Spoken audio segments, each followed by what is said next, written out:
გამარჯობა, თქვენ უსმენთ და შეიძლება უყურებთ კიდევაც საქართველოს ეროვნული ფონდის პოდკასტს მემკვიდრეობა. მე გახლავართ სალომე ტაბატაძე, არქიტექტორ-რესტავრატორი და საქართველოს ეროვნული ფონდის მენეჯერი. ამ პოდკასტების სერიაში ჩვენ უკეთ გაგაცნობთ კულტურულ მემკვიდრეობას, მის საჭიროებას საზოგადოებისთვის და გამოწვევებს, რომელსაც ეს სფერო დღევანდელობაში აწყდება. პოდკასტების ეს სერია შესაძლებელი გახადა ევროპა ნოსტრას, ევროპული მემკვიდრეობის კერის საპილოტო პროგრამამ, რომელიც თანადაფინანსებულია ევროკავშირის მიერ. სხვათა შორის სერიების ჩაწერა მიმდინარეობს სანიმუშოდ აღდგენილ თბილისურ საცხოვრებელში, რომელიც ამჟამად არის იკომოს საქართველოსა და საქართველოს ეროვნული ფონდის სამუშაო სივრცეც. მეორე სერია ითმობა მისტიკით მოცულ მეგალითურ სტრუქტურებს ხრამის ხეობაში და არა მარტო მათ. ჩვენი სტუმარი არის და ერთგვარად მასპინძელიც არქეოლოგი გიორგი ბურჯიანაძე.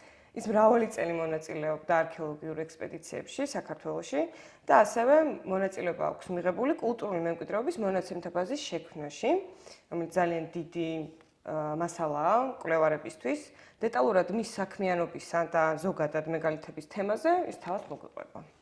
მოგესალმებით. პირველ რიგში ამ წამოწყებას ისი ერთ-ერთი მთავარი მამოძრავებელი იყავს შენ და იდეის ავტორი.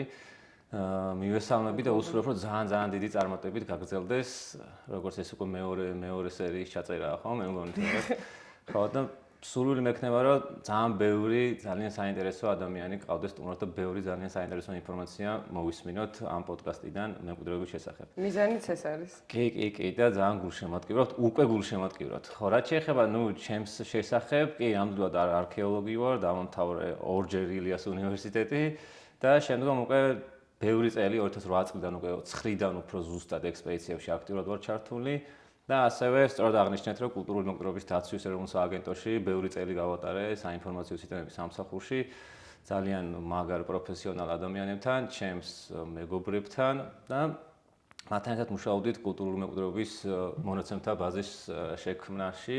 იქაც სხვათა შორის ევროპელი პარტნიორები, მეგობრები, ნორვეგიის სამეფო გვეხმარებოდა რიქს ანტიკვარენი და საკმაოდ კარგი შედეგიც მივიღეთ დღეს ამ ბევრი ადამიანი იყენებს ამას. მე პირადად ბევრჯერ მაქვს გამოყენებული ფოტოების და საარქივო მასალებისთვის. ხო, ანუ რა თქმა უნდა ყველაფერს სჭირდება ხელის შევლება, რაღაცა დროის ცვლილებაზე ფეხის აწყობა და ყველაფერს სჭირდება განვითარება და უფრო რაღაცა გამრავალფეროვნება, თუმცა ის რაც არის პროდუქტი არის ძალიან მნიშვნელოვანი და ძალიან ღირებული ჩვენი ქვეყნისთვის ბევრი მიმართულებით. ხო, რაც შეეხება ჩემს პროფესიას, გარდა არქეოლოგიის ისწორედ ამ სააგენტოში მუშაობის დროს მომიწია კულტურული მემკვიდრეობის პროექტებში ჩართვა, ძალიან ბევრს დავდიოდით ველზე და ჩემი პირდაპირი ინტერესი არ ყოფილა თავიდან ეს მეგალითური სტრუქტურები, ციკლოპური ამოსახლარები. დაახლოებით ბოლო 5 წელია რაც ჩავერთე ჩვენს საერთო მეგობრებთან ერთად, თქვენც მგონი იცნობთ მას, ძალიან საინტერესო ადამიანს. და მეგალითური ძეგლები ზოგადად შეუძლებელია, როდესაც პირველად შეხედავთ ან გააჩნიეთ დაიწყებ რომელი ძეგლით მასთან ეს ურთიერთობას, გამორიცხულია რომ არ მოგნუსხოს, არ დაგაინტერესოს და არ ჩაგითრიოს ამ საქმიანობაში. ზოგადად მეგალითები რა არის, ხო? იმდროს ჩვენ მქონდა საუბარი, ეს მეგალითი რა შეგვაწუხე, რა არის ეს მეგალითია და მეგალითი ზოგადად ეხა პირდაპირ თარგმნოთ არის დიდი ქვებისგან დიდი ქვებისგან ნაგები აშენებული ნაგებობები, შემაკავშირებელი ხსნარი და დუღაბის გამოყენების გარეშე. ხშირ შემთხვევაში, ეს მეგალითები ზოგადად გასული პრინციპში 1800-19 საუკუნიდან დაიწყეს მასზე ეს ყურადღების მიქცევა. დღემდე აქამდე მიჩნეული იყო, რომ ყველაზე ძველი მეგალითური სტრუქტურები იყო აღმოჩენილი მალტაში, მალტის არქიპელაგზე, კუნძულებზე, ასევე საბერძნეთში, ტირინთოსის და მიკენის მეგალითური ნამოსახლარები.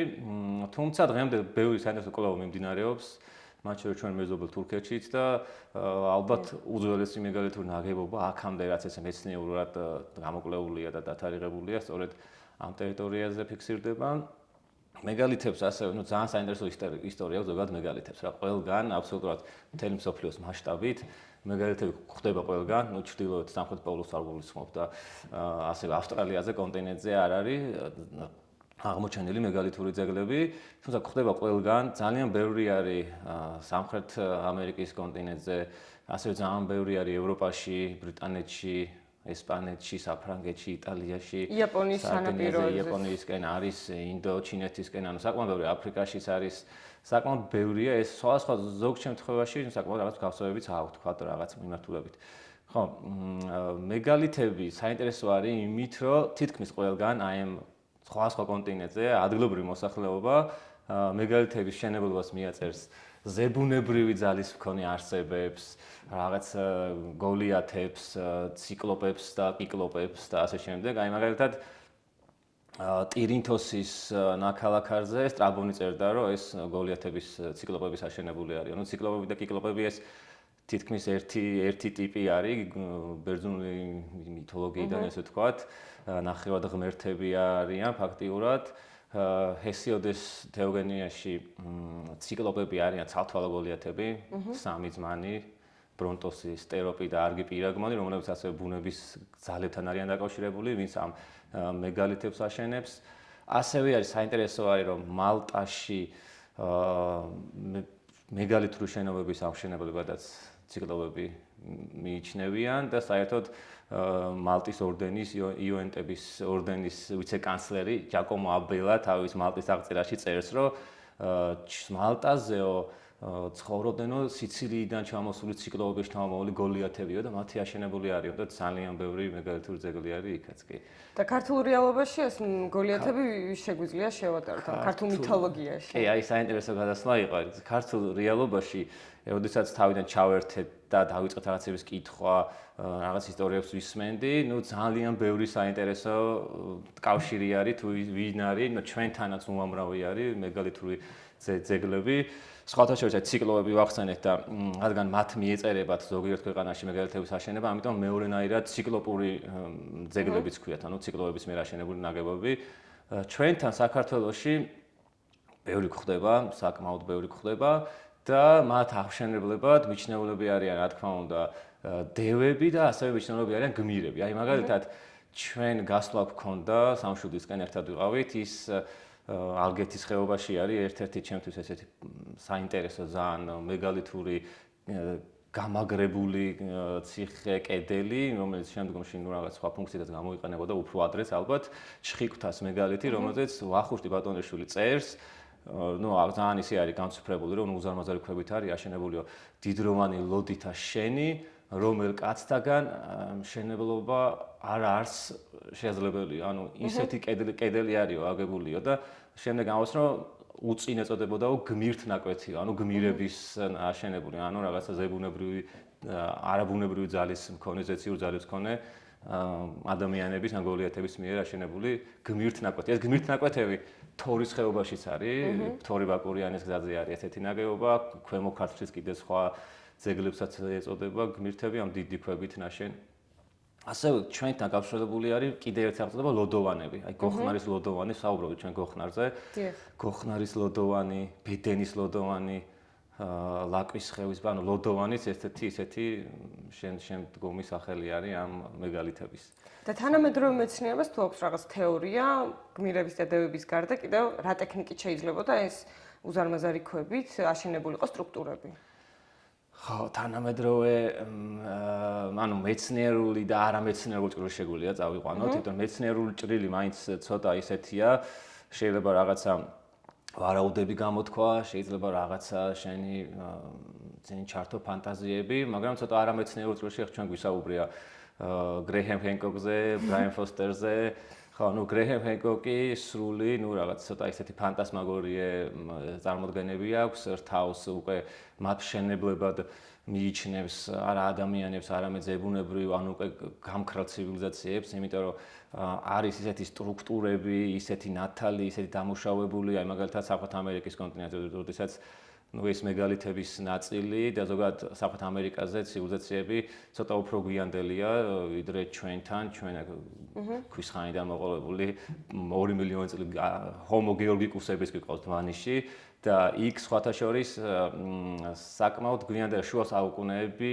ჩვენთან რო ანტიკური პერიოდა, პარაკასის კულტურა მაგალითად მერვე, მეორე საუკუნეების ძველი წელთაღრიცხვით, თუმცა აი ეს ანტიკური ხანა, ადრე შუა საუკუნეები, ცნობილი მაჩუ-პიქჩუ განვითარებული შუა საუკუნეების არის, ჩიჩენიცა, პირამიდები, პერუში მეგალითები, თუმცა ის ამბობს, რომ სწორედ აი ეს მეგალითები, რაც პერუში არის, ძალიან ბევრი არის მზის ჭიშკარი თუ მზის კარიბჭე ესეთი ნაგებობა არის, ისეთი დამუშავებული არის, ისეთი გათლილია, იმხელა სტრუქტურებია, ისეთი მასის მქონე, რომ ნუ და რაღაც მომენტში სამ ტერიტორია მისადგომად შეპატიეთ იქ ამის მიტან, აი რაღაცა ვერსიები თითქოს ქვიშას ასხამენ ხსნარს და ეს ქვიშა გადაიქცეოდა დიდ მასიურ მკვრივ მასად ქვა და იმაგათად ბალბეკის ერთ-ერთი ქვა არის 1000 რაღაცა ტონა მე მგონი, ანუ 1 და 2 და 10 და 20 ტონა, კი 1000 რაღაცა ტონა არის ქვა, რომელიც არის უზარმაზარი, ძალიან დიდი სიმაღლეში, სიგრძეში.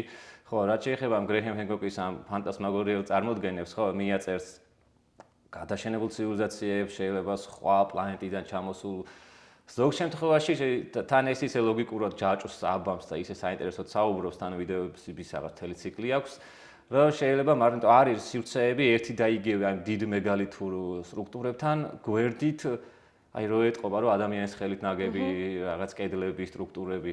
ეს საბერძნეთის ტაძრებში შეიმჩნევა, იქ არის რამოდენიმე ზოლის, აი ეს ასობით ტონის ქვებს ეფუძნება შემდეგ ჩვეული ზომის, ანუ უკვე რომ წარმოიდგენს ლოგიკური აზროვნება, რომ კი ადამიანურ ძალას ამის შექმნა შეუძლია. ამას აწევს, ამას დაამუშავებს. კი, საკმაოდ აი ხა მაგალითად ძალიან ბევრი არის ხა საბერძნეთში ეს ტირინთოსი და მიკენი არის ყველაზე ადრეულ მეგალითურ ძეგლებად მიჩნეული და ახლობით ამობერო ადრებრინჯაოს ხანიდან პირველი ხა ეს კვლევა რაც ზეღან გამოვრჩა თქვა არქეოლოგიურად როდის დაინტერესდნენ, ზოგადად არქეოლოგია ცოტა ეს ახალგაზრდა მეცნიერება არის.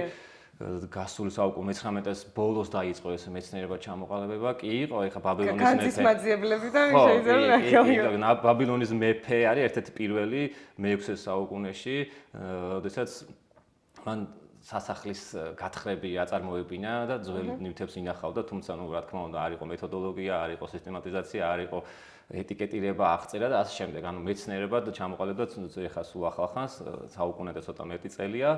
ესეთი პირველი გათხრები იყო მალტაზე 1840-იან წლებში სამოყვარულო, მერე იყო შლიმანი მოგეხსენებათ და შლიმანის არ იყო არქეოლოგი, იყო ჩვეულებრივი რაღაც ეკონომისტი, ბიზნესმენი ადამიანი იყო, თავის ინტერესები ჰქონდა და რაღაცა ესეთი კითხულობდა ლიტერატურას და იქნა საკმაოდ ბევრი ძეგლი ტროის აღმოჩენა ამბობენ რომ მან ტროას რაღაც ფენები დააზიანა და ამ შემდეგ, მაგრამ ნუ ფაქტია რომ აღმოაჩინა ტირინთოსის გათხრებიც მან დაიწყო და საბერძნეთშიც აი სწორედ ტირინთოსის გათხრებიდან ანუ ადრეული ფენებიც არის ადრე ბრინჯაოს ხან დაახლოებით 3000 წელი, თუმცა ვარაუდობენ რომ ეს მისი აყვავების ხანა იყო 1400, 1300, 1200 აი ეს ამ პერიოდში, ანუ მე-15 საუკუნიდან ძველი წელთაღრიცხვით და უფრო ადრეულად ხო, საქართველოში რა დროიდან გვხდება? თუ არის შესაძლებელი დათარიღდეს ქართული მეგალითები? ხო, ზოგადად რთული არის უბრალოდ მეგალითების ქვის სტრუქტურის დათარიღება, ეხა არქეოლოგიურად დათარიღების სხვადასხვა მეთოდოლოგიები არსებობს. არის გეომაგნიტური დათარიღება, როდესაც დედამიწის ველს ზომა, ანუ ეს არის პასიური, ანუ არ ხდება ჩარევა, რაღაცა მიწასთან კავშირი არ გაქვს, ზომავ დედამიწის ველს, აი მაგალითად, როდესაც მაღალ ტემპერატურაზე ან თიხა, ან ამოსახა ქვები და ასე ვთქვათ, გადაიწვა ამოსახლარი და შემდეგ ის თავისით გაცივდა და ნუ დაინგრა და შემდგომში უკვე არქეოლოგიურ ობიექტად გადაიქცა, მიწით დაიფარა. იმ კონკრეტულ არეალში ფიქსირდება ანომალიები, დედამიწის მაგნიტური ველი იცვლება. შესაბამისად, ზომავენ მაგნიტურ ველს და ადარებენ დღევანდელ პერიოდს და ხდება ამით დათარიღება. ასე გარდა დათარიღება ყველაზე ისეთი, რომელიც გამოიყარება ნახშირბადის აქტიური იზოტოპის C14-ის მიხედვით, რომელიც ამბობენ, რომ აი ცოტა უფრო ადრეული დაახლოებით 5-6000 წლის მერე თითქოს ვეღარ ათარიღებს ზუსტად დიდი ცნობილება აქვს, მაგრამ ნუ ესეც დამოკიდებულია მასალას როგორ აიყებ, როგორ დააზიანებ, არ დააზიანებ და ამ შემდეგ. კიდე არის დათარიღების მეთოდი ფტორის და ურანის მიხედვით, რომელიც წყალში ილექება და ძირითადად მე ორგანულ მასალას იკვლევენ. ხო, ასევე ათარიღებენ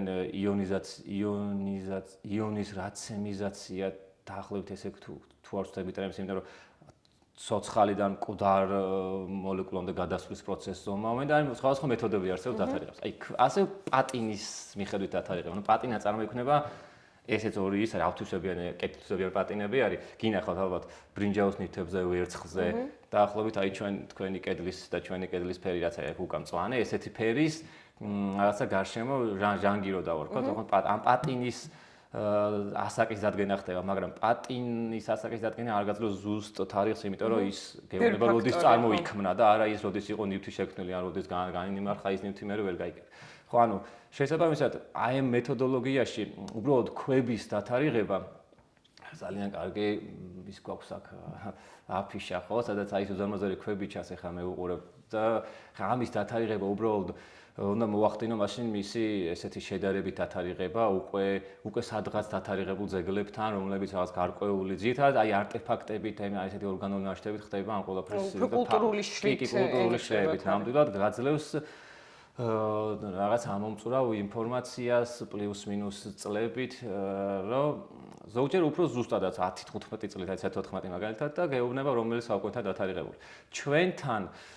ჩვენ რეალობაზე რო გადავიდეთ, ყველაზე ძველი წეღან ვამბობდით და მალტაში, როდესაც სერ თემის ოკლეს ზამიტით ხრიდა მალტის არქეოლოგიური მუზეუმის ხელმძღვანელი პირველ მეცნიერული კუთხით არქეოლოგიური ექსპედიციები ჩაატარა მალტის მეგალითურ ძეგლებზე, საკმაოდ მნიშვნელოვან ძეგლებზე, რომლებიც არის დღეს სოფლიო კულტურული მემკვიდრეობის ნუსხაში.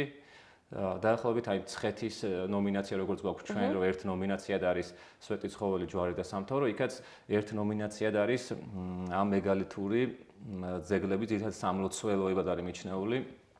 მათი 6 ძეგლია თვარსტები, ჰაგარქიმი, ტერშაინი და ძალიან ბევრი მათგანი ხარ მახსოვს ზუსტად სახელები.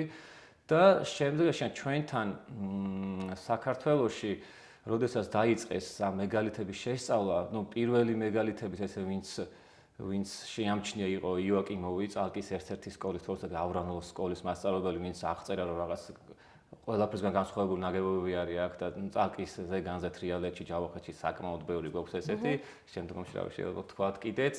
შემდეგ იყო ივანე როსტომაშვილი აღწერდა ძეგლებს და ციკლობების აღწერა, შემდეგ ექვთიმე თაყაიშვილი თრიალეთის, წალკის, თეთრი წყაროს იმას რა. ძირითადად სამხრეთ კავკასიაში, სამხრეთ საქართველოსა და მცირე კავკასიონზე. არა მარტო, მაგრამ იმაზე გიპასუხებთ ამ სიძველეს ამბავზე და მე მაგაზეც მე მომწონთ თქვენ შემახსენეთ, საჭს ხვდებით. ხო, მე მიყვა ეს არქეოლოგიური კვლევები, ლეონ მელიქსეტბეგი, შემდეგში უკვე უშუალოდ გათხრები აწარმოა ბორის კუპტინმა, როდესაც წალკის წყალსაცავის შენებლობა დაიწყეს და ხრამხესის შენებლობა 30-იანების ბოლოს დაიწყეს, მეორე მსოფლიო ომის დროს გაჩერდნენ და 46-49 წლებში თუ 8 წლებში ისევ გააგრძელეს. გაითხარა მეგალითებიც, გაითხარა დასაგზავნავი კამერები, თრიალეთის ყორღანები, რომლებიც ძალიან გამორჩეული არის, ასევე გამორჩეული არის აი ერთ-ერთ ჯავახეთში, სამცხეში მაგალითად აღჩის, ბერთაყანების ჭაჭკარის თავზე ვარძიასთან წითლობი ნაკალოების ყორღანები არის დიდი მასიური ქვებით აგებული, ამოთახის ხელა არ მაგრამ დაახლოებით ამის ნახევარი კამერები, დასაგზავნავი კამერები, შესაძლებელი დრომოსები, ძალიან სხვა ტიპი არის ის ყორღანების, შენდება ესეთი მყარი კონსტრუქცია და შემდეგ იყო მიწაყრილი ან ქვაყრილი.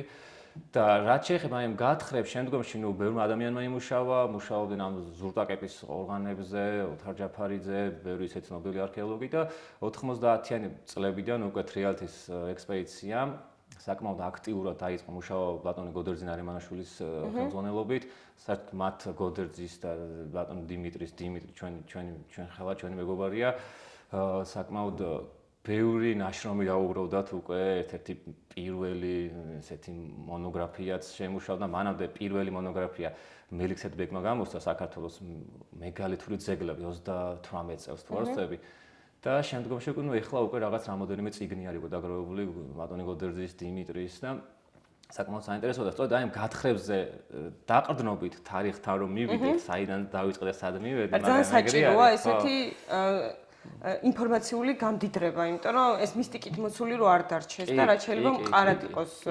გაცნობიერებული, რომ ეს ხო, რომ რას ემყარება, ადამიანური შეიძლება იყოს ეს ნაგებობები. ხო, რა თქმა უნდა, ეხა მე მაინც მაგვიმართულებით ვარ, რომ ადამიანურია, უბრალოდ არა ვარ გრეიფენჰენგ, უფრო აი რო წავიდეთ ბრაიან ფოსტერი ცოტა მაგათ, მაგრამ ბრაიან ფოსტერი საკმაოდ საინტერესო ტიპია იმ კარაკასის კულტურას, მაგრამ არის ჰიუ ნიუმენი, რომელიც ასე მკვლევარია, გობეკლის თეფეზე აქვს კვლევები, კარახან თეფეზე და მაგათ საინტერესო ხალხი არსებობს. და როდესაც აქ ჩვენთან საქართველოში გამოიკვლიეს პირველი თვარსტები, როდესაც ბატონი კუპტინით და შემდეგ ბატონი გოდერძი უკვე მუშაობენ კნოლეზე, ბეშთაშენში, წალკის აღმოსავლეთით, საბეჭდავზე თვარსტები, საკმაოდ რამოდენიმე ციკლოპური ნამოსახლარი გათხარეს და მიჩნეულია, რომ ზოგადად მიჩნეულია, რომ აი ამ ნამოსახლარებს, რაღაც გორა ნამოსახლარებს ერთ-ერთ ტიპს ადრე ბრინჯაოს ხანის ფენები კი დაფიქსირდა იქაც, ანუ 3000 წელი, მე-4-ის ბოლო 3000 წლეული 2500 წელი 2400, მაგრამ ძირითადად აი გალავნებით და მასიურ კედლებით მათი შემოსაზღვრა დაიწყეს უფრო გვიან ბრინჯაოს ბოლო პერიოდში, რკინის ხანაში, დაახლოებით 1500-1600 წლის წინ და შემდგომში უკვე რკინის ხანაში უფრო ხო, თუმცა ესეც მხოლოდ აი ნივთიერი კულტურული არქეოლოგიური ფენების მიხედვით. კულტურული ფენების როდესაც რაც მიწაში რო ხდება განლექვა სხვადასხვა პერიოდში მცხოვრები ხალხის, როდესაც ერთი ნამოსახლარი იყო, მე ან დაიწვა, ან განადგურდა, ან მიატოვეს და სტერილური ფენი დაიფარა, შემდგომში მეორე რაღაცა ადამიანთა ჯგუფი მოვიდა და გააგრძელეს მათ მუშაობა და ისინი რომ სხვებმა შეცვალეს ეს კულტურული ფენები შეიძლება რჩება, ანუ აქ აღმოჩნდება ნივთები, რაღაც სხვადასხვა საბრძოლო თუ საყოფა ცხოვრებული ნივთები და ამით ხდება დათარიღება. და ასე 14-ით, თუმცა არ არის გამორიცხული, რომ ბევრად ადრეულიც იყოს 3000 წელიც და კიდევ უფრო ადრეულის, იმიტომ რომ ამას სჭირდება კვლევა. აი ქვებზე ჩვენ აი რაღაც იდეები გვაქვს, მაგრამ გინახავთ, ჩვენ რო ვიყავით ერთად გასული, შენ რომ ანახე რომ ქვას რო ქონდა რაღაცა ღრმული, იქვე მიდებული, ის აშკარად მომტრეული იყო. და როდესაც აი ეს ამოტეხილი ქვები როცა არის, ანუ აშკარად ქვებს აქვს ან ჟანგვა, ფუნგები, ალგები, ფერის შეცვლილი და როდესაც რაღაცა ახალი აქვს ამოტეხილი, ის ცოტა უფრო ისეთი არის. შეუბღალავი სუფთა ქვა. აი, არ ვიცი თუ ხდება ამების გაზომა, როდის დაიწყო ამაზე ამის წარმოქმნა, როგორ ახდენს თქვა, იმიტომ რომ ეს წვიმის წყალი, რაღაც ჟავიანობა ზოგიერთის შემცველი, ზოგიერთის შემცველი, ანუ ამის გაზომა არ ვიცი თუ ხდება, რომ უშუალოდ ქვა და ქვის ესეთ ათარიღება ძალიან რთული არის. ამიტომ ჩვენთან მიჩნეული არის ესე, რომ შუა ბრინჯაოს ხანიდან, ესე გვიან ბრინჯაოს ხანა და რკინის ხანაში იყო ეს ძირითადი მეგალითური ნაგებობები. ძალიან კომპლექსურია და აქ მარტო არქეოლოგების ჩართვა არ არის, ინტერმეცნიერული საქმიანობა, ქიმიკოსები, ფიზიკოსები, ყველა ერთად ჩაერთოს, რომ ნათელი მოეფინოს კიდევ უფრო კარგად, რომ ადამიანებს ნამდვილად შეეძლოთ ამის აშენება, როდის და აი ეს თუნდაც ძველი ბრინჯაოს ხანაში რომ ვიმოძრავოთ, ამ პერიოდში საქართველოს რა რეგიონებში, დღევანდელი საქართველოს რა რეგიონებში არის აღმოჩენილი მეგალითები? კი ბატონო. ან მეგალითის მსგავსი სტრუქტურები. კი, ვისაუბროთ მაგაზე, რაც შეეხება აი ინტერდისციპლინარულ კვლევებს, ეს სრულად გეთანხმებით, თუნდაც დღევანდელი არქეოლოგია ყველა დარგი ვითარდება, მათ შორის არქეოლოგიაც. დღეს არის, გარდა იმისა, რომ არსებობს კლასიკური, ძირითადად მიმართულებული კლასიკური არქეოლოგია, ქვის ხანა, პრეისტორია, ისტორიული, როდესაც დამწერლობა გაჩნდა და ამ შემდეგ, იქ რაღაც მუსულმანური არქეოლოგია, კლასიკური ქვეყნების არქეოლოგია და ამ შემდეგ. არსებობს ცალკე ესე ვთქვათ, კიდე ქვედარგები, ლანდშაფტური არქეოლოგია, წყალქვეშა არქეოლოგია, სამხედრო არქეოლოგია და ასევე შემდგომ უკვე ჩნდება ეს არქეოლოგია არ არის არქეოლოგია, არის ადამიანი, ვინც ნივთს პოულობს და გეუბნება, რომ ვიპოვე რაღაცა შუშის ჭურჭელი. ანუ არქეოლოგია არის, ვინც ახდენს, ანუ ჩვენ მეც ახლა არქეოლოგი ვარ, ჩვენ არა ვართ ესე ჩვენი ზოგიერთი მეგობარი გვეძახით უბრალოდ მიწის თხრელებს. ანუ საერთოდ კანონიდანაც კი კანონის გეუბნება, რომ არქეოლოგიური გათხრები ნაწარმო მიწას უნდა შეეხო მაშინ, როდესაც არის კვლევას აწარმოებ და შენ კვლევებში ყველანაირი წერილობით წყარო, ყველანაირი აქამდე არსებული მასალა გამოიყენე და რაღაცა გასაღები გჭირდება და ამ გასაღებს გაძლევს ეს კონკრეტული არეალი, რომელიც უნდა შეისწავლო შენ და უსულოდ გათხარო და გამოიკვლიო, მაშინ უნდა აიღონებართვა და მეორე როდესაც გადარჩენითი არქეოლოგია არის ესეთი ტერმინი, როდესაც რაღაცა ან ბუნებრივი კატასტროფის გამო ზიანდება, ან მეწყერი ჩამოწვა, ან ღვარცოფი, ან შეიძლება გზაგაყავთ დიდი პროექტები ხორციელდება, მაშინ უნდა გათხარო. დანარჩენ შემთხვევაში ისედაც ძალიან ბევრი მასალა გვაქვს, შეგვიძლია ესენი გამოვიკლოთ უამრავი მასალა, რომელზეც ინფორმაციაც ჯერ კიდევ არ არის ყველასთვის ცნობილი. და ეს კვლევები გახდა ძალიან მრავალფეროვანი. დღეს არის არქეოლოგიას ძალიან ეხმარება პალეობოტანიკა, პალეოზოოლოგია, კრანილოგია, ტრასოლოგია, პალეოანთროპოლოგია და ასე შემდეგ. ანუ შეისწავლიან ტვერს, როგორ გავხდით ჩვენ დღეს ღვინის ქვეყანა, ხო? 8000 წლით დათარიღდა. ის რომ 8000 წლის წინ, ანუ მე-6000 წლებში ჩვენთან ადამიანები ღვინოს წურავდნენ. ყურძენს კი არ ჭამდნენ უბრალოდ, არამედ ღვინის ფერმენტაცია, გავლილი სითხის, მტვერი და ის ლექის ნარჩენები არის აღმოჩნდა და დაადგინეს თან აქვე ახლოს ჩვენთან შორს არ იყო ხრამის ხეობა არის პრინციპში ისიც მარჯვენა ნაპირი გადაჭრილ გორაზე. და ასევე თანამედროვე ციფრული ტექნოლოგიებიც ეხლა შემოვიდა. ტექნოლოგიები აუცილებლად იგივე გეომაგნიტური დაზვერვები თქვა, ასევე არის გეოფიზიკური კვლევები, როდესაც შენ იმპულსებს უშვებ მიწაში და ყველა სხვადასხვა ქანი, კედელი, ქვის კედელი თუ ალიზის კედელი მიწაში განამარხებული სხვანაირად ატარებს ამ იმპულსებს, სხვანაირად გიბრუნდება შენ უკან და შესაბამისად დაახლოებით კარდიოგრამას რო ვიკეთებ ხოლმე და რაღაც ესეთ გამოსახულებებს გაძლევ ქაღალდზე, უბრალოდ მე ამის შენ გაშიფრვა უნდა იცოდე და მითხდები თქვა იქ რა ხდება, ძეგლი არის თუ არ არის და რაც თავარია მე-20 საუკუნეში საკმაოდ აქტიურად გამოიყენებოდა აეროფოტო დეშიფრირება, აეროფოტო გადაღებები, ძირითადად იყენებდნენ სატელიტურ ფოტოებს, ეს ეხა დღეს რომ უამრავი აპლიკაცია გვაქვს, Google Earth-ი გვაქვს, Google Map-ი გვაქვს და Bing-ის რუკები გვაქვს, Corona-ს რუკები, ძალიან ბევრი ფოტოები გვაქვს სატელიტურ, როდესაც ჩვენ მგონია რომ ეს ესე იყო, ანუ ამის გარშე აბა როგორც ეხა მაგათად ტელეფონი გვაქვს და როგორც ეხა პოდკასტი ვიღებ, პოდკასტი რო გეკეთქვათ ალბათ 50 წლის წინ. ხო, ტელევიზია იყო საჭირო მაგას. ხო და დღეს ეს აეროფოტოების დეშიფრირება, ანუ ადრე თუ თანამგზავრებიდან მიღებულ ფოტოებს არჩევდნენ, დღეს შეგიძლია უკვე ამ თვითმფრინავით ხდება გადაფრენა მაღალი გარჩევადობის კამერით და ძალიან მაღალი რეზოლუციით იღებ გამოსახულებებს. ესე არის აღმოჩენილი უდაბნოს პროტოქალაქები, ნაუმარი გორა 1-2, ბატონი კიაზო ფიცხლაური და გერმანელებთან ერთად და შემდგომში უკვე ეს იმდენად ის არის ხელმისაწვდომია სხვადასხვა პერიოდის აეროფოტოებზე დაკვირვება, რომ ერთ-ერთი ჩემი საინტერესო მიმართულებაც ეს არის ლანდშაფტური არქეოლოგია, აეროფოტოების დეშიფრირება, ძეგლების პოვნა, ჩემ მეგობრებთან ერთად რაღაცები გვინახავს, ძალიან ბევრი არის უდაბნოსკენ, იორმუღალოსკენ, ივრის ჭალებში ესეთი ძეგლები. Ну, რა თქმა უნდა, ეს დამოკიდებული არის რელიეფზე. სხვა შემთხვევაში ესე ვიყენებენ ლიდარს, ანუ ლაზერის სხივის გაშვებით, რომელიც მხოლოდ გაძლევს დედამიწის რელიეფს, აქრობს ხემცენარეებს და გაძლევს, ესე არის აღმოჩენილი გამქრალი ცივილიზაციები ჯუნგლებში, მაიას ტომების, ინკების და ამავდროულად ბევრი, რომელიც გაძლევს რელიეფის სიმაღლეების ციფრულ მოდელს და არის ჩავარდნები, ზიქურატების, საფეხურიან პირამიდების ნაგებობის ფორმები და ასე შემდეგ. შესაძლოა ამით კიდევ უფრო მეტი მეგალითი გამოვინდეს საქართველოში. არა მარტო მეგალითები, ზოგადად ნაგებობების სტრუქტურები, ჩვენ გვაქვს ახლა ჩემს მეგობართან ერთად, აი ვისთან ერთად ასე ვმუშაობთ. იქით სამცხეში, ადიგენისკენ რაღაც ინტერესი გვაქვს და ნახავთ თუ ლიდარი უბრალოდ ცოტა ძვირი იყო ეხლა, ნელა იაფტება, დრონზე მაგრდება და პროცედურები უნდა გაარჩიო, როგორ გამოიყენო, უნდა იცოდე, შეიძლება რაღაცა გედგას, მაგრამ ვერ იყენებდე, ასე რომ უნდა იცოდე, ტყუილა არ უნდა გქონდეს. ხო, ეხლა შორს წავედით ამ თანამედროვე ტექნოლოგიების ამბებში, თუმცა აი აბას თუმანზეც იქაც რაღაცა მეგალითებზე მკითხეთ, რომ სად არის საქართველოში? ხო, ჩვენთან საქართველოში. ძალიან დიდი რაოდენობით მეგალითები არის. ოღონდ მეგალითებზე ალბათ თავიდან გამომრჩა როგორ თქვა, ანუ მე უნდა მეთქვა ალბათ, მეგალითების ტიპები, ხო? ანუ მეგალითი რა არის მეგალითი, ზოგადად გავიგოთ დიდი ქვებით, მაგრამ მეგალითის რაღაც თავისი ტიპები აქვს. მეგალითი არის მაგალითად მენჰირები, ცალკე მდგომი ვერტიკალური ზოგჯერეს ქვებით დავარდნილია, რომელზეც სხვადასხვა გამოსახულებები არის, ჩვენთან ძალიან ბევრი არის ხარის ტყავი როა გადაკიდებული რაღაც მიწათმოქმედების კულტთან, ან სხვადასხვა რიტუალთან დაკავშირებული. ეს მენჰირები ასევე გამოიყენება ყორღანებთან არის ახლოს, არის ასევე გზის მანიშნებლად გამოყენებული. ეს მენჰირები პატარა სამანის ქვები ხევსურეთში დღესაც გამოიყენება საზღვრის გამოსაყოფად. არის დოლმენები, ერთი დოლმენი ეთნოგრაფიულ მუზეუმში არის გადმოტანილი. დოლმენი არის ესე ქვის მაგიდა, ეს აფხაზეთიდან, სოფელი აღარ მახსოვს, იმიტომ რომ აფხაზეთია ძირითადად და შავი ზღვის ეს აღმოსავლეთ ნაწილი. აი ამ დოლმენები ძირითადად ჩვენს ტერიტორიაზე საქართველოში არის აფხაზეთში აღმოჩენილი, ერთ-ერთი წოდება აქ არის გადმოტანილი.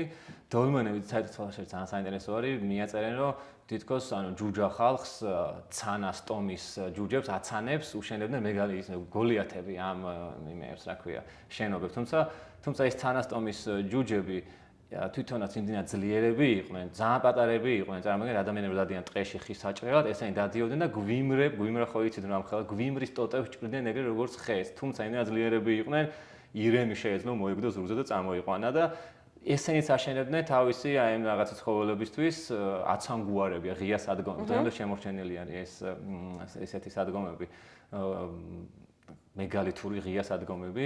ხო, აფხაზეთში არის დოლმენები ძალიან ბევრი, ასევე არის კრომლეხები, წრიული ნაგებობი, აი მაგალითად Stonehenge, ავებული, ესენი არის წრიულად რაღაცა პრინციპზე დალაგებული, რაღაცა მოდელით დალაგებული დიდი ქვები. ხა მე Stonehenge ყველგან ცნობილი არის, რომელსაც Stonehenge-ის აგებასაც ან გამოგრჩა ჯადოქარ მერლინს მიაწერეს, ხო და მერლინმა გამოიტანა ირლანდიიდან ეს ქვები ბრიტანეთში და საერთოდ მათ ჩენლები აფრიკიდან ჩასული გოლიათები მიიწინ. ძალიან საინტერესოა, აი ეს საიდან მოდის, რატო ეძახიან, რატო გონიათ რომ ეს ესია, რატო გოლიათები, რატო აფრიკიდან. ნუ უბრალოდ არა ადამიანის ძალას იმან აღემატება, ეტყობა რომ მე როგორ ფანტაზიებს ხსნით და ხო ასევე მეგალითები არის ეს ციკლოპური ნაგებობები, ციკლოპური, აი იგივე დიდი ადამიანების მიერ აგებული შენობები და მეგალითებია ასევე დასამარხი კამერები, ყორღანები, ესე რომ თქვა, სამარხის ტიპები, იმიტომ რომ ზეანაც საუბრობდით, აღჩის ყორღანები ბერთაყანებში, მტკვრის ხეობაში, მარცხენა-მარჯვენა სანაპიროზე არის ესეთი საკმაოდ მრავალფეროვანი და გამორჩეული სხვა ყორღანებისგან გამორჩეული ნაგებობები. ძალიან ბევრი მეგალითი არის, ასევე გარდა ჯავახეთისა და ნუ ძალიან ბევრი არის ჯავახეთში, ძალიან ბევრი არის სამცხე ჯავახეთში. ქვემო ქართლში ალბათ შემდგომ უკვე ქვემო ქართლი მოდის, ნუ წალკის მუნიციპალიტეტი ყველაზე ისეთია, თუმცა თეთრი წყაროც დმანისიც საკმაოდ ბევრი არის მეგალითური ტიპის, აი ჩვენ ვიყავით ერთ-ერთ ნაგებობაზე გასული, თუ გახსოვთ ქოსალართან ზურგიანი კოშკი რო ნახეთ მეგალითური, აი ზურგიანი მეგალითური კოშკები და არა მარტო ისეთი ციკლოპური ნაგებობებიც არის ხადის ხეობაში, საკმაოდ ბევრი გამოვლინდა ჩვენ მოგვიწია მუშაობა კულტურული მემკვიდრეობის ძეგლების აღწერაზე რამოდენიმე წლის წინ და ათეულობით ნახეთ ისეთი რომელზეც აქამდე კაიშაურის პლატოზეც და თვითონ ხეობაში ჩიგნით ასევე არის ეგეთივე ზურგიანი კოშკები ნაში არის თუ არ ვცდები 2 და თრუსოს ხეობაში ქვემო დესში რაჭაში მაქვს ნახე ძალიან დიდი მეგალითური კედელი ასევე არის ხო ნუ სამცხისკენ თქვით ეს შესაბამისად თითქმის ყველგან ვრცელდება ოღონდ უმეტესი არის მაინც სამცხე ჯავახეთი ქვემო ქართლი და ხადას ხეობა ძალიან გამორჩეულია მაგ მხრივ ხო მაგ მხრივ საინტერესო არის ეს ზურგიანი კოშკი რომელიც ქოსალართან ნახეთ ხრამის ხეობაში ერთადერთი ნიმუშია და საიდან როგორ მოხდა ვინ ააშენა ეგეც ძალიან საინტერესოა ასე რომ საქართველოში საკმაოდ ბევრი არის მეგალითური ძეგლები, ბევრი კიდე შეიძლება ალბათ უცნობია, იმიტომ რომ ჩვენს რელიეფს და ოროგრაფიას რო გავითვალისწინებთ, სულ მთა, ხეობა, ღრმა კანიონები, მოკლედ. და აი ამ დიდი საქართველოში მდებარე ამ დიდარი მეგალითური კოლექციებიდან თუ შეგვიძლია რამით გამოვარჩიოთ ან განსაკუთრებული ნიშანი ვიპოვოთ ქართულ მეგალითებში, რომელიც განასხვავებს მსოფლიოს სხვა მეგალითებისგან. ხო, ჩვენთან არსებული მეგალითები, ზოგადად მეგალითებიც აი დიმიტრის აქვს საკმაოდ კარგად თავის რუსთაველის ფონდის პროექტის ფაქტებში მონოგრაფია აქვს, კატალოგია ძირითადად არის ეს, ანუ არის ფიქსაცია მოახდინა მეგალითური ძეგლების, სადაც თვითონ შემდგომ აქვს ესე ვთქვათ კატეგორიზაცია ეს მეგალითური ძეგლები თუ რას წარმოადგენენ, ნუ იმიტომ ურატუწერილობის წყაროებში, ძირითადად ურატუწერილობის წყაროებში არის მოხსენიებული დაიწყო ეს ექსპანსია და ამოვიდნენ სამხრეთიდან და დაიპყრა რაღაცა 200 ქალაქი, 50 მეფე, დიაუხის მეფე და სხვა მეფე და რაღაც ტექსტები არის. ანუ ეს პატარა ეს ქალაქები და ამდენი სამეფოები, რა თქმა უნდა, არის სწორედ აი ეს მეგალითური არეალები, ლოკალური ზონები, სადაც რაღაცა კონკრეტული ცენტრის გარშემო შემდგომ ვრცელდება გარკვეული დასახლებები. ანუ აქ არა მარტო კონკრეტული ციხესიმაგრეები არიან მეგალითური სტრუქტურით ნაგები, არამედ უკვე დასახლებებიც. და რაღაცა არეალს გეოგრაფიულ ტერიტორიას მოიცავდნენ და ალბათ სწორედ ამ მეფეებზე საუბრობს ის ურარტული წარწერებიც. და ჩვენ შემთხვევაში განსხვავებები ესე რომ ვთქვათ რა არის, ანუ საკმაოდ ბევრია ტიპოლოგიურად ჩვენთანაც კი ერთმანეთთან განსხვავებული არის. როგორც ჩანს, იმიტომ რომ აი ლანდშაფტური არქეოლოგია სწორედ მაგას შეისწავლის ადამიანის დამოკიდებულება გარემოზე და ეკოსისტემის გავლენა ზოგად ადამიანზე. ანუ მაგალითად ჩვენ ლებისის დარნები, ანუ სადაც არ არის თქვა მაღალი კლდეები ან ტყეებთან თავს შეაფარებ, ისინი იწყებენ მიწისქვეშა, ანუ მიწისქვეშ არსებული სივრცეების გამოყენებას. აი მაგალითად ძალიან ბევრი დარან სამალავებს ეძახიან, თუმცა არ არის გამორიცხული, რომ ეს უბრალოდ დარანი და სამალავი კი არ იყოს. ეს არის მიწისქვეშ შექმნილი ლაბირინთი. მიწისქვეშ დაახლოებით, აი თუ დერინკუიუ თუ გაგიგია თურქეთში არის ეს 18 სართულიანი კლდეში, კაბადოკიაში გამოყვება, რომელიც სხვათა შორის ეგონათ შუა საუკუნეების ძეგლი, თუმცა ეხლა გახდა 3000, 4000 წელი და თუ 3500 წელი ჩვენ წელთან რიცხვამდე, კი რა თქმა უნდა დაძველდა. სწორედ ეხლა იქ არის ის კლდეშია გამოკვეთილი და არის გამოყენებულია ქვის კარები, რაღაც დერეფნების ჩასაკეტად, არის სხვადასხვა ნაგებობების შიგნით და ესეთივე მცირე ზომის რა თქმა უნდა, სამცხე ჯავახეთში ძალიან ბევრი არის. ძალიან განსაკუთრებით ბევრი მე რაც მინახავს, კარგად შემორჩენილი არის მტკვრის ხეობაში და უფრო ასმედის მუნიციპალიტეტში ბევრგან ეს მიწისქვეშა სამალავები, ანუ გამოიყენა იმ ადამიანმა აშენებურად. ახლა როგორც აი ყორღანი რო წეღან საუბრობდით, დიდი ქვებით ნაგები, ესე დიდი ქვებით არის ნაგები დერეფნები, საერთო შეკრების ადგილები, ლებისის დარანის მაგისთვის ძალიან ისეთი ღირებული ძეგლია. არის ჩამკეტი, წრიული ოთხკუთხა ქვები, რომ დღემდე მოძრაობს ის ქვები, მასიური ქვები, ქვის ბუდეებში ჩამდგარი და ხელს მოკიდა და ესე აღებს და კეტავ უზარმაზარ დერეფნებს. ხო, ანუ შესაბამისად ბუნებაზე იყო დამოკიდებული, რა მასალასაც მოიპოვებდა, იმით ახდენდა, აშენებდა. აი ჩხიგვთას მეგალითი რო ვახსენეთ, საკმაოდ საინტერესო მონათხრობი ექვთიმე თაყაიშვილს აქვს, ეს ჩაწერილი თქოს მე ბატონ გოდერიცას აქვს თავის წიგნში. სამებასა და გოლიათს შორის მოხდა რაღაცა ამ ბორცვის დაუფლება უნდა და ნუ სამებამ უთხრა გოლიათს, რომ თუ დილით მამლის ყიულამდე ააშენებო დიდ გალავანსო, რომელზეც მე ვახუშტი იძახის, რომ გმირთ ნაკვეთი არისო, მაშინო ამ თასამე დავეპატრონებია და როგორ მუშაობს ეს დევი, თავისი დაიხმარება გვერდზე საწრუბლებს თიდან უყრის ქვებს და ნუ ბოლოს სამება რომ მიხვდა რომ დევი ასწრებდა ამის აშენებას, ჰაერში აგდო წითელი ნაჭერი და ის ნაჭერი გადაიქცა მამლად და დაიყილა, ნუ ეს დევი გაიქცა.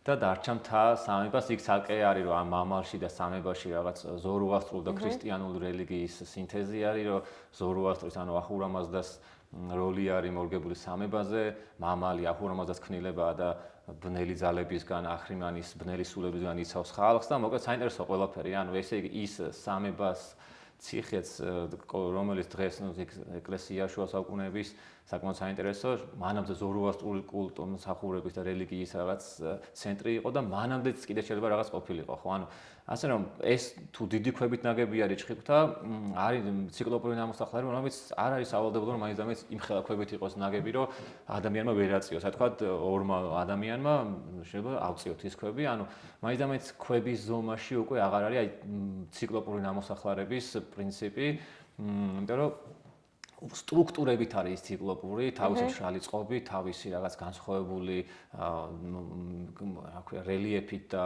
გავრცელების არეალებით. შეგვიძლია აბულის ციხე მივაწეროთ მაგალითად. აბულის ციხე, ყველაზე ისე ცნობილი აბულის შაური, რაც ბევრმა იცის, თუმცა ჯავახეთში უამრავი მსგავსი ტიპის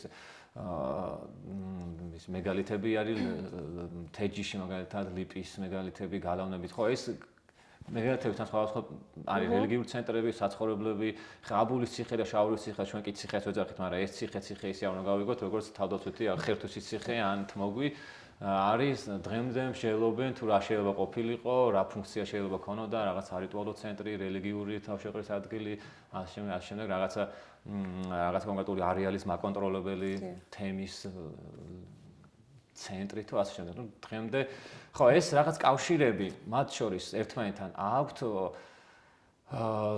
სხვადასხვა ქვეყანაში ჩვენთან არსებულ მეგალითებს, თითქოს ერთი ხალხის, ერთი ცოდნის მატარებელი ადამიანების მიერ აშენებული, თუმცა იმდენად თავ სოფლიოშია გავრცელებული, რომ ნუ ესე არ დგინდება. ნუ განმავლობაში ახლა შეგვიძლია რკინა-ბეტონის კონსტრუქცია მაგალითად უკვე მთელი მსოფლიოს სამშობლო მეთოდად არის ქცეული და შეიძლება მართლა 1000 წელი რო გავიდეს და სხვა ტექნოლოგია რო იყოს, იმ ადამიანებმა ვერ აღიქვან რომ როგორ შეიძლება ყალიბებში ასხნენ ან დღეს ჩვენთვის რა ჩვეულებრივია 1000 წლის შემდეგ შეიძლება მთლიანად შეცვლილი იყოს ცნობიერი იმ გაგებით რომ ვერ მიხვდნენ საერთოდ როგორ შეიძლება და მაშინ იყო ისეთივე დღევანდელი გადასახედით როგორც რკინა-ბეტონია მარტივი სტრუქტურა რაღაცა მშენებლობის მეთოდი და ეს ეტაპობრივად შეიძლება გამოვლინდეს სიღრმისეული ცოდნის და ლოგიკური აზროვნების პირობებში. ცოდნის გავრცელება ეგრე ხდება ზოგადად. და მე მინდა ასევე ვიკითხო, როგორც ვიცი აი აბულის ციხეზე და იმ ტერიტორიასაც ჩვენ სხვა პროექტს ვახორციელებთ და ვისაუბრებთ დეტალურად ამის შესახებ. როგორც ვიცი, მოსახლეობა მიდის და იქ რაღაც თავის ნებაზე უნებართვოდ ამ ლამაზად გათილ ქვებს იღებს და მიაქვს თავის საჭიროების გამოყენებისთვის. და აი ეს როცა ვიცით, რომ ეს პრეცედენტი ფიქსირდება. და თან ამხელა პოტენციალია გამოსავლენი არქეოლოგიური, კულტურული, ისტორიული და ასე შემდეგ. რატომ არის საჭირო, რომ მეგალითების შესახებ ცნობიერება ავამაღლოთ მოსახლეობაში და რა დადებითი შედეგი შეიძლება ამან მოიტანოს? ხო, რა თქმა უნდა, ანუ ეს პრობლემა არა მარტო მეგალითებზე, ზოგადად ყველა ისეთი დიდი ქვებით ნაგები, როდესაც სადღაც ხდება უკვე დამუშავებული გათლილი ქვები და შენ აღარ გეწევს კარიერზე ქვის ჭრა, სამწუხაროდ წინა პერიოდში გასულ საუკუნეებში, მოდი ესე ვთქვათ, ადამიანები იყენებდნენ რაღაცა ღობის ყორე კედლებს აშენებდნენ სახლისთვის. დღემდე რაღაც ნაგებობებზე შეგვხვედრია ჯავახეთშიც, აი ვარძევანის ნაქალაქარზე, ციხესიმაგრეზე სოვლებით როგორ გამზადებული რო იყო ქვა ეს 2009-ში ვიყავით დაზვერვებზე, არქეოლოგიურ კვლევებზე. ხო, სამწუხაროდ ხდება მათი დაშლა, ქვების გამოყენება, არა მარტო ეგ, აი ხრამის ხეობაში კარიერები იყო მოწყობილი მეგალითებზე უშუალოდ და გარდა იმისა, რომ მეგალითი დაიშალა, მე როგორ ამ ქვების დაჭრა ხდებოდა და ბაზალტის ქვების მოპოვება ხდებოდა. და ასევე იყო ის, რომ ამ მეგალითებზე ეს არ არის ჩვენი პრობლემა, ეს არა მარტო ჩვენი პრობლემა როგორ არის, მაგრამ არა მარტო ჩვენი პრობლემა, ზოგადად უნებართო სამუშაოები, უნებართო არქეოლოგია. მალტაშიც სანამ ამ მეგალითებს რო ვახსენეთ ცოტა ხნის წინ სოფლიო კულტურული მემკვიდრეობის ძეგლთან ნუსხაში შევიდოდა, რამოდენიმე მათგანი თვითონ დაშალეს სასოფლო-სამეურნეო მუშაობის დროს და ასევე რაღაც მშენებლობის დროს დაშალეს რამოდენიმე მათგანი, მაგრამ ნუ ბოლოს კარგია რომ ადამიანებს გონება გვინათდება ხოლმე ბოლოს და მე რაღაცა სიკეთე რომ ცუდზე იმარჯვებს და კარგი რომ ცუდზე იმარჯვებს, ეგ საბოლოო ჯამში კარგია. ხო, დღეს არა მარტო დღეს ამ მეგალითებს, ზოგადად მეგალითებიც ხო საკმაოდ ახალი არის ჩვენ, როგორც ვისაუბრეთ, არ აქვს დიდი ისეთი კვლევის დიდი ისტორია, არ არის ბევრი თქვა სტატიები, ნარკვევები, შეხედულებები ამ მეგალითებზე და ძალიან მარტივად მიიჩნევენ ხოლმე შუა საუკუნეების ნაწილად, რაღაცა სოფლების ნაწილად, ეკლესიის გალავნება და ასე შემდეგ. რეალურად როცა უკვე დაიწყო მეგალითების როგორც ასე ცალკე მდგომი კულტურული მემკვიდრეობის ძეგლების შესწავლა, ნუ ხვდებით, რომ ცალკე ეპოქა იყო, ცალკე რაღაცა გრანდიოზული გარდატეხა იყო და ბევრად უფრო ადრეული არის, ვიდრე ნებისმიერი ჩვენ წერტაღრიცხვის თქვა და არ ვიცი, სოფელს ავიღებთ, უბრალოდ ციხეს ავიღებთ თუ არის ხოლმე შემთხვევები, როდესაც რაღაც სოფელია, ძველი ნასოფლარი არის, მაგრამ ხედავ რომ რაღაცა გალავნის შიგნითაა და ის გალავანი არის აშენებული იმხელა ქვებით, არის მეტრი და 60, 2 მეტრის ხშირ შემთხვევაში, რომ აქ ხელა კედლებით არ იყო აშენებული თქვა ჩვენი შუა საუკუნეების მეფეების ყველაზე გამორჩეული ციხესიმაგრეების თქვა.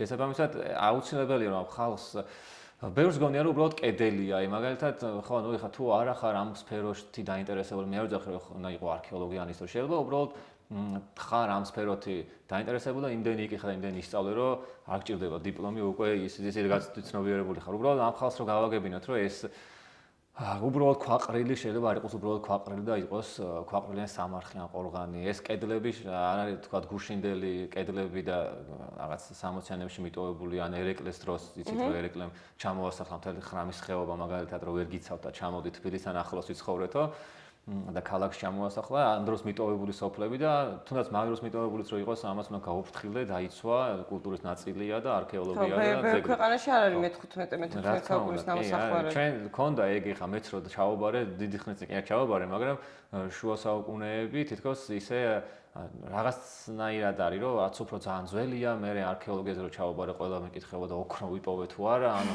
დღემდე ინტერესი არ მაქვს ოქროს პოვნის, სხვა მიმართულებით ვფიქრობ, რაღაც ნაგებობები, კედლები, ურბანული მიმართულება ბევრად მაინტერესებს, ვიდრე უბრალოდ სამარხის გათხრა და ოქროვის პოვნა. ანუ არქეოლოგია როგორც დასაწყისში თქვით, არ არის არც ოქრო, არც კერამიკა, ეს არის იმ ადამიანების ანუ აზროვნების სისტემის შექმნა, აზროვნების სისტემის დანახვა, რატო აკეთებდა, რატო დაჭირდა ოქრო თუნდაც, რატო დაჭირდა კერამიკა, რატო დაჭირდა მეგალითური შენობების აშენება, ანუ ჩვენ ხო ამით ისტორიას წარსულს ვაცოცხლებთ შეძლებით დაგვარად და ვიყენებთ სხვადასხვა ან არტეფაქტს, ან ობიექტს.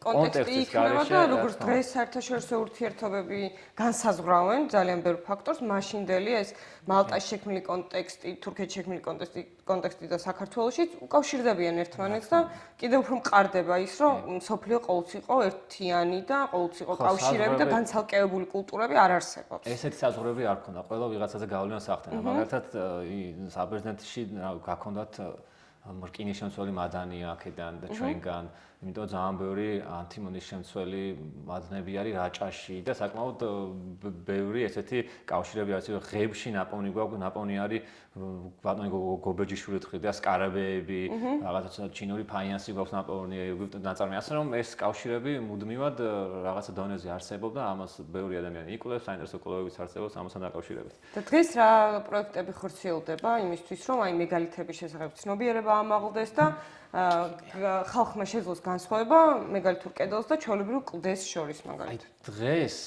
დღეს ნუ რაღაც პერიოდი შარშა მაგალითად ფილმი გადავიღეთ და ბატონ დათოსთან ერთად გოგუაძესთან რამოდენიმე ფილმის ავტორია, მანამდე ძალიან ხანია იკვლევს მეგალითებს 15 წელი მგონი თუ უფრო მეტი არა და გქონდა ესეთი პროექტი ხრამის ხეობაში გადავიღეთ არა მარტო მეგალითებზე, თუმცა ძირითადად იქ ხრამის ხეობაში არის შუა საუკუნეებთან სოფლარები, ქრისტიანული ეკლესიები ძალიან ღირებული და მნიშვნელოვანი, ასევე არის სხვადასხვა კლდოვანი სტრუქტურები, ქვაბულები, მარტივად სახიზრებს ეძახდნენ ყველაფერს, სადაც კი ქვაბულს დაინახავდნენ, მაგრამ სახიზარი არ არის ეგეთი. ყველა კლდეში გამოკვეთილი რაღაცა ღრმული არ არის სახიზარი, ამ სახიზარი როდესაც ხელის გულზე ჩანს და რაოდ მარტივად მისაწვდომია, ის ვერ იქნება სახიზარი. და ჩიხში როცა ხარ მithmedas, გასაქცევი არ გექნება. ძალიან საინტერესო არის ამ გამოქვაბულების ზოგიერთი ბატონი ნოდარ ბახტაძე უნდა ვახსენოთ, ის ძალიან დიდი ხნის განმავლობაში მე მგონი 80-90-იანებიდან 2002-მდე თუ 2003-მდე იკვლევდა ხრამის ხეობას და საკმაოდ საინტერესო არქეოლოგიური მონაპოვარი აქვს ამ ქვაბულებში. ზოგიერთი მათგანი ნამდვილად არის გამოქვაბული სოფლები, მოწყობილი არის იქით კერები, საცხოვრებელ სარეცლები და შემდეგ სამზარეულოები. ზოგიერთი მათგანი არის წმინდა წყლის ნეკროპოლები, ზოგიერთი მათგანი შეიძლება ნამდვილად სახიზრად გამოიყენებოდა. ნეკროპოლები იგივე დასაკრძალავი სივრცეები, იმიტომ რომ აი მაგალითად სამშვილდეში სამშვილდის ნაქალაქ არის აი ბოლოსკენ, როდესაც გავდივართ, სადაც დედაციხის ტერიტორიას რო გავწდებით, იქიდან ჩასასვლელია სამხრეთ ფერდზე, ესე ვთქვათ, მდინარე ხრამის მარცხენა ნაპირზე. მან იპოვა გამოქვაბულში ეს კრემაციული სამარხი იპოვა, ანუ მიცვალებული, ანუ დამარხული იყო თიხის ჭურჭელში არსებული ფერფლით, ანუ ხდებოდა დაწვა და ფერფლს, ანუ კრემაციული სამარხი იპოვა ეს და საკმაოდ ბევრია კრემაცია გავრცელებული იყო ხეთებშიც ასევე დაკრძალვის ხშირად ყორღანებში. ბევრ ყორღანში ჩვენთანაც არ არის მიცვალებულის ნეშტი ნაპოვნი და მოკლედ ანუ საბოლოოდ ან კრემაცია ხდებოდა რაღაც საკმაოდ საინტერესო არის ეს ძალიან ბევრი კითხვა შეიძლება ამ თემაზე დაისვას ყველა შრეში და ყველა ასპექტში და ფილმის შემდეგ რა გამოხმაურება მოყვა აი ამაზე ფილმის შემდეგ ჩვენ დღეს გვაქვს საკმაოდ საინტერესო პროექტი, რომელზეც ახლა მუშაობთ და რაღაცებს ერთადაც ვაკეთებთ და ძალიან მიხარია რომ ეს შევთავაზებთ მაყურებელს მეტ ინფორმაციას. ძალიან ბევრი ინფორმაციას მივაწვდით უფრო დეტალურად. ხრამის ხეობაში, ხრამის ხეობა მოკლედ ძალიან ერთი მდინარე ხრამი ერთ-ერთი თუ ყველაზე არა ერთ-ერთი ყველაზე დიდი და გრძელი მდინარე არის ქვემო ქართლში, ის იწყებს წალკის ზემოდან პლატოდან რეხა არის სოფელი იქიდან მოდის და ჩადის მტკვარს უერთდება. წალკის კანიონი, რასაც დავით ბერძენიშვილი ქციის ხრამს უწოდებდა, წალკის არა ხრამის კანიონი. ესე იგი მოდინახეს ციხიდან ნახიდურამდე ეძახდა ამ ტერიტორიას, სადაც ძალიან დიდი კანიონია, თუმცა მდინარე ხრამის კანიონი არის ასევე დაშბაშის კანიონი, ასევე ამ ხრამის ხეობაში არის სამშვილდის ბუნების ძეგლი, სამშვილდის კანიონი, სამშვილდის და ჭივჭავის და საკმაოდ დიდარი არის არქეოლოგიური, არქიტექტურული და ასევე როგორც საერო, რელიგიური მნიშვნელობის ნაგებობებით. და ჩვენ შემთხვევაში ფილმიც ეხებოდა ნახიდურიდან სამშვილდემდე არეალს, იქ არსებულ მეგალითურ სტრუქტურებს, აი ამ ციხე-ქვაბულებს, ნეკროპოლეს მოდი ესე ვთქვათ, ზოგიერთი მათგანი სადაც აფიქსირდა, სადაც ბატონმა ნოდარმა ადრებრინჯაოს ხანის ფენების დააფიქსირა, შუა, გვიანი, მერეკო შუა საუკუნეებიც, ნაპოვნი არის სხვადასხვა ნივთები, ხის, ჭილოფები და ასე შემდეგ, საკმაოდ საინტერესო ძეგლები არის გამოვლენილი. სწორედ აქედან გამომდინარე, რადგან ამ ხეობაში საკმაოდ საინტერესო არქიტექტურა, არქეოლოგია, ლანდშაფტი, ბოლნისის მთებს ხედავ, საკმაოდ ისეთი კანიონი და გვაქვს ეს პროექტი ხრამის ხეობაში, კონკრეტულად აი სოფელ სამშვილდე დაღეცა და ქოსალარსა და წინწყაროსთან. წინწყარო ცოტა უფრო სიღრმისკენ არის, თუმცა მაინც წინწყაროდან მაინც შედიხარ ხრამის ხეობაში. ხრამისა და არგეც ხეობაში შორის არის ესე მოქცეული და მათ სოფლების გარშემო არსებული მეგალითური ძეგლების, იმიტომ რომ ეხლა სამშვილდის ნაქალაქარი ყველა მიცის და ყველა ხედავს. სადაც ეკლესია არის, ეკლესიასაც ყველა ხედავს, არ აქვს მნიშვნელობა რა აღწერებლობის ხარ, ყველა ანუ მოწიწებით არის, ურთხილდება, აღიქვამს, მაგრამ აი ეს უბრალოდ კედლები, ქვაყრილები, მე თქვენას თქვით, რომ დაალაგებული დიდი ზომის ნათალი ქვები რო ხდება, ამ შემთხვევაში უხეშად დამუშავებულია, ძალიან წააგავს უბრალოდ ბუნებრივ კლდოვან რაღაცა სტრუქტურებს. აი ამის რა თქმა უნდა ვერავის ვერ შევასწავლეთ, ესე ჯერ ბევრი ცოდნა უნდა მიიღო, გამოცდილება უნდა ქონდეს რაღაცები გაარჩიო, რა თქმა უნდა პროფესიონალსაც ეშლებათ თუ ძალიან ისე უცხოს შეხედავენ, მათთვის უცხოს, თვალისთვისაც თვალის უნდა მიაჩვიო.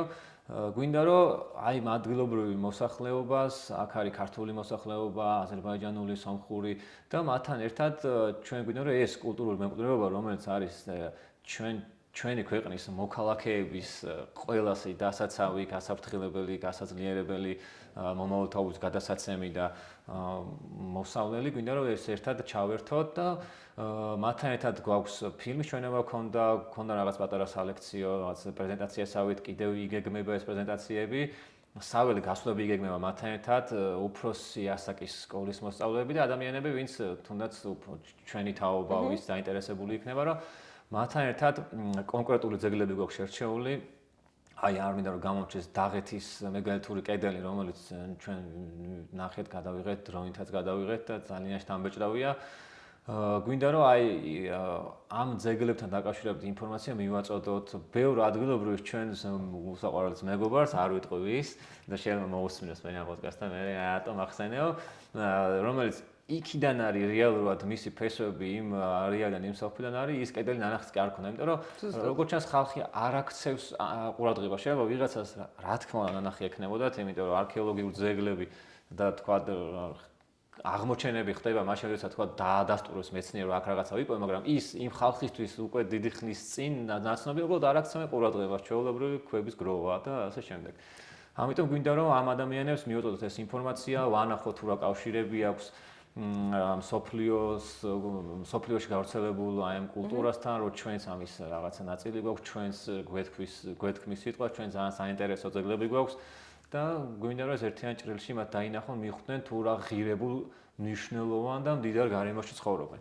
და აქამდე ჩატარებულ შეხვედრებში შენი აზრით რა გამოხმაურება, რა შთაბეჭდილება შეექმნათ იმ ადამიანებს, ვინც ეს ფილმი ნახეს მინიმუმ და გაიცნეს პროექტის შესავალი? ძალიან დიდი გამოხმაურება მოყვა სათავსოში.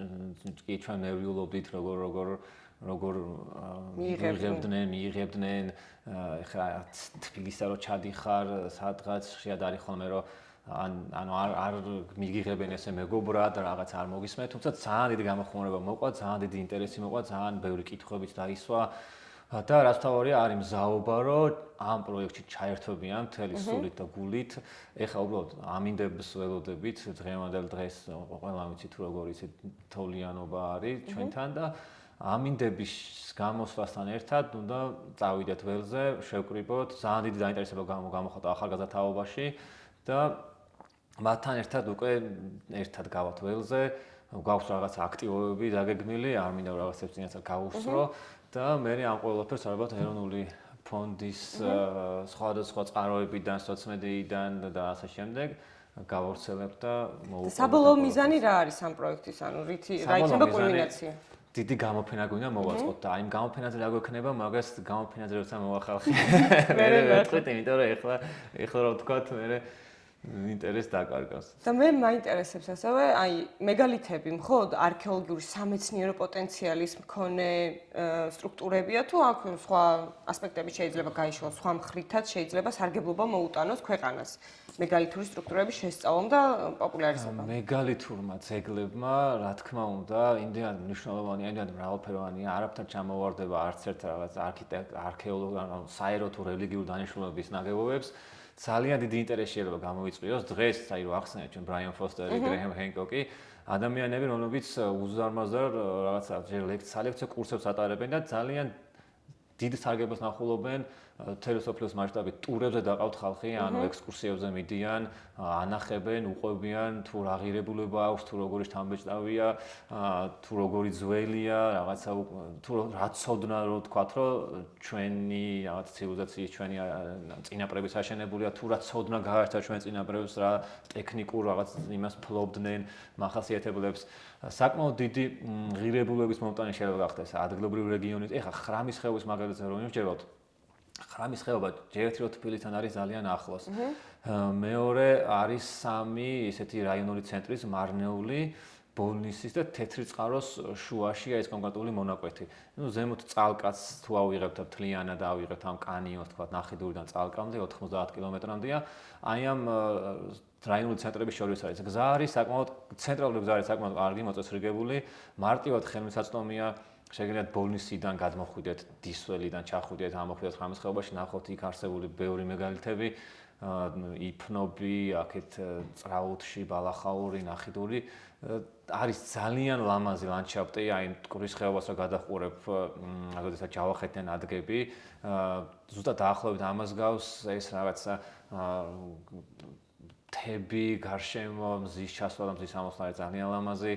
და ამ ყველაფრით სავსემ დიდარ, ანუ ბუნების კუთხით მდიდარ გარემოში რომ ემატება ესეთი შთამბეჭდავი მეგალითური სტრუქტურები, ძალიან ბევრი ადამიანი ინტერესდება ტურისტული პოტენციალით, აქვს ძალიან დიდი, შეიძლება მოეწყოს ძალიან ჩვეულებრივად არქეოლოგიური პარკები, ყოველგვარი ზედმეტი მიწის ჭრის გარეშე უბრალოდ მოხდეს ბუნებაზე ნაკლები ჩარევა, ბილიკების მოწყობა, რამოდენიმე ადგილზე თქვა სკამების დაალაგება, საფრთხეების კუთხიდან რაღაც მანქანის მისასვლელი ოღონ არა ზედ მეგალითამდე და დაბეტონება, არა, უბრალოდ ბუნება რომ მაქსიმალურად შენარჩუნებული იყოს, იმიტომ რომ აი ეს ღირებულება ამ მეგალითების არის ის, რომ ბუნებასთან ჰარმონიულად ზოგადად ძველი ადამიანები, ქალაქები, დასახლებები მაქსიმალურად ბუნებასთან ახლოს იყო ეს ადამიანები და შერწყმული იყვნენ ბუნებასთან. შესაბამისად ამ ხრივ თუ მოხდება რაღაც საფეხმავლო ბილიკება, ერთი ბილიკი მოწყობილია თქვა სამშვილდის ნაქალაქიდან ჩადიხარ ხრამის ხეობაში, იქ არის ჭანდარს ეძახიან ნასოფლარია ძველი, იქაც არის რაღაც სტრუქტურები, ადიხარ პირღებულის მონასტერში, აი ეს ბილიკები თუ მოეწყობა, რომ უსაფრთხო იყოს, გავლა შეიძლებაოდეს, იმიტომ რომ ძეძუნარით არის დაფარული დიდი ტერიტორიები, ვერ ხერხდება ესე მარტივად გასვლა, იკაწრები, არ არის უსაფრთხო. საკმაოდ დიდი შესაძლებლობები აქვს თუ უბრალოდ ეს რაღაცნაირად ყურადღება მიექცევა და რაღაც კონცეფცია უნდა გაიწეროს რა როგორ გაკეთდეს ისე რომ მაქსიმალურად შენარჩუნდეს ეს კავშირი ბუნებასა და კულტურულ მემკვიდრეობას შორის. და თქვენ რომელი ძეგლი გახსენდებათ ხა მსოფლიოში, რომელიც აი ესე ნაკლები ჩარევით გახდა ტურისტებისთვის გაიხსნა და სარგებელი მოიტანა ადგილობრივი თემისთვის. სოფლიოში ძალიან ბევრი მსგავსი აი მალტის ძეგლებზე რომ ამბობთ, ყველა მათგანი საკმაოდ დიდი შემოსავლიანია, ესე ვთქვათ რაღაცა აუცილებლად სანახავი ნაგებობებია მალტაში, მალტის ისტორია მათთან დაკავშირებული.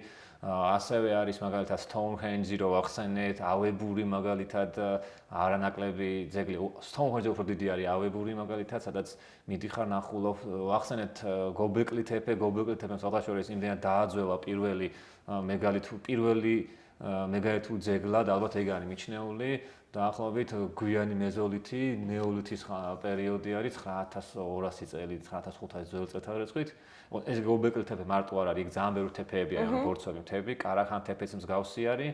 ლათინური ტეს ფორმის სვეტებით, არსებული დედაბოძის მსგავსი შეიძლება იყოს ქართული დედაბოძის წრიული, რაღაც კვერცხის ფორმის მქონე მოედნები, რომელთაც გარშემო პატარა ქვებით, ნატეხი ქვებით აგებული რაღაც სივრცეები შემოუყვება.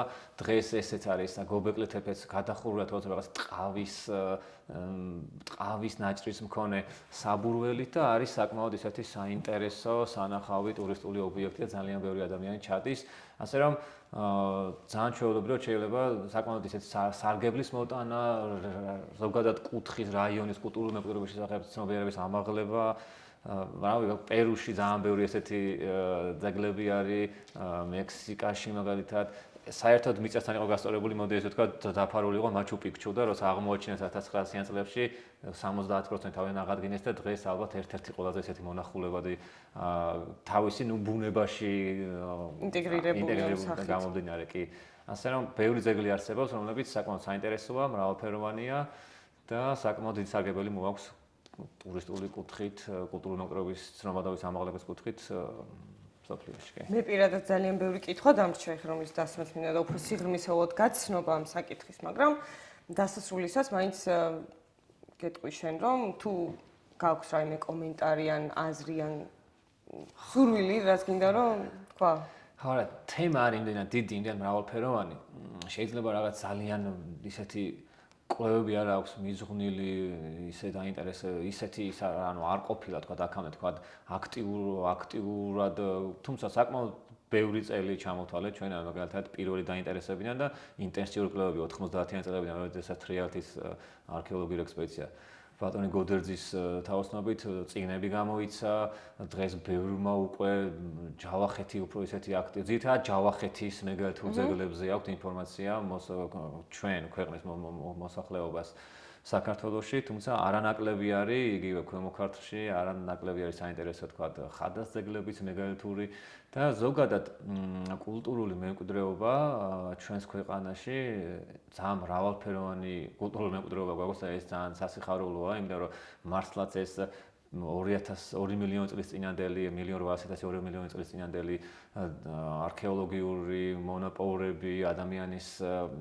ნაშთები, ზმანისი, აქ ოროზმანის აღმოჩენები და შემდგომში მოუყვებით ენეოლითურ ან რაღაც მეზოლითის ძეგლები უამრავი, უკვე ღვიმიდან ადამიანი გამოვიდა და დაიწყო რაღაც პრიმიტიული მშენებლობების აშენება. როგორც აქამდე ვიცით, თუმცა გობეკლით ეფეც ქვის ხანაა ფაქტიურად, მაგრამ ისეთი ნაგებობებია, ცალკე კვლევა ჭირდება, როგორ მოახერხეს აი ამ რაღაცა რელიეფების და იმების გამოსახვა, ყანჩები და მორიელები და ასე შემდეგ. ჩვენთანაც საკმაოდ მრავალფეროვანი, აი არ უხლოც გადაჭრილი გორა, შულავერის გორა, ღვინის სამშობლო არ, სადაც დამტკიცდა სწორედ ეს ხრამის ხეობა არის, ის ხრამის მიმდებარე არეალი არის. მოკლედ კულტურულ მემკვიდრეობამ შეიძლება რომ ძალიან, რა ვიცი, ერთ მუჭად შეგკრას, კარგი საქმეები გვაკეთებინოს, ჩვენი ქვეყანა სხვანაირი თვალით დაგვანახოს და უფრო მეტად შეგვაყვაროს და რა ვიცი, მსოფლიოს რუკაზეც ჩვენი ისეთი მყარი სახე და მიმართულება რო გქონდეს და ასე რომ უნდა გავუფრთხილდეთ და ყველა ერთად უნდა ვიყოთ ჩართული ამ მიმართულებით. კულტურული მემკვიდრეობის დაცვა, მოვლა პატრონობა, შენარჩუნება და მომავალთაობისთვის გადაცემა. რაც ჩვენ შექმნა მინიმუმ იგივე იმ ხალხს გადავცეთ საუკუნეების მერე.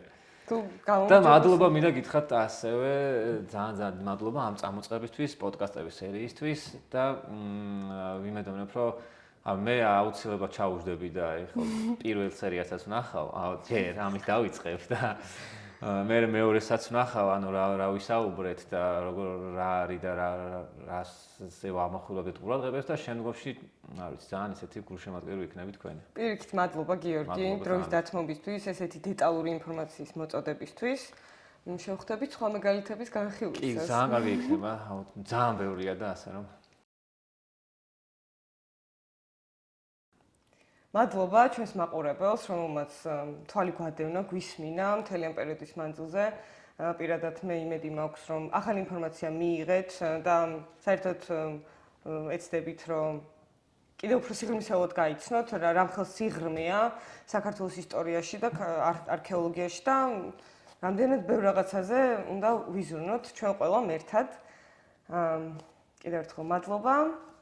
შემდეგ სერიაში დაგელოდებით. მადლობა.